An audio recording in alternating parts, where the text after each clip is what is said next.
ഇദ്ദേഹം ആരാണെന്നോ എന്താണെന്നോ എവിടെ നിന്നാണ് വന്നതെന്നോ ഒന്നും എനിക്കറിയത്തില്ല. ഇദ്ദേഹം ഞാൻ അവിടെ നിൽക്കുമ്പോഴത്തേക്ക് എൻ്റെ അടുത്ത് യാചിച്ച് വന്നിടത്ത് എനിക്ക് കുറച്ച് ഭക്ഷണം വാങ്ങിച്ചു തരുമോ, എനിക്ക് വിശന്നിട്ട് സഹിക്കാൻ വയ്യ, എനിക്ക് 2 പൊറോട്ട വാങ്ങിച്ചു തന്നാൽ മതി, എന്നെ ഒന്ന് സഹായിക്കണം എന്ന് പറഞ്ഞിട്ടാണ് ഇദ്ദേഹം എന്നെ സമീപിച്ച്.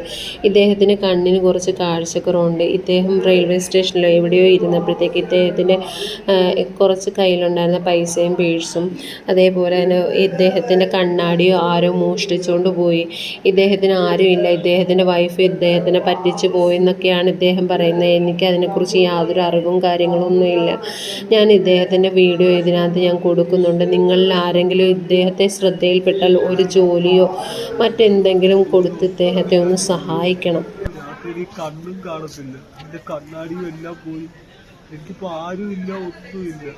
ഞാൻ ഒരു വട്ടം സൂയിസൈഡ് ചെയ്യാൻ ട്രൈ ചെയ്തായിരുന്നു. എനിക്ക് വയ്യ ജീവിക്കാൻ. എൻ്റെ എങ്ങനെയെങ്കിലും ഒന്ന് ഞാൻ മെക്കാനിക്കൽ എഞ്ചിനീയറിംഗ് പഠിച്ചവരാണ്. അത് പഠിച്ചുകൊണ്ടിരുന്നപ്പോഴാണ് ഒരു കല്യാണം കഴിച്ചത്. അത് കഴിഞ്ഞിട്ട് ഞാൻ ആയുർവേദ നേഴ്സിംഗ് പഠിച്ചു. അതിൻ്റെയും ജോലി ഉണ്ടായിരുന്നു. 8 വർഷം ഞാൻ ജോലി ചെയ്ത് ആ ഉണ്ടാക്കിയ പൈസ എല്ലാം അവൾക്ക് ഇട്ട് കൊടുത്തോണ്ട് വരുന്നു. അവസാനം വന്നപ്പോൾ അവള് എന്നെ വേണ്ടെന്ന് പറഞ്ഞ് ഡിവോഴ്സും മേടിച്ച് അവള് വേറെ കെട്ടിയത്.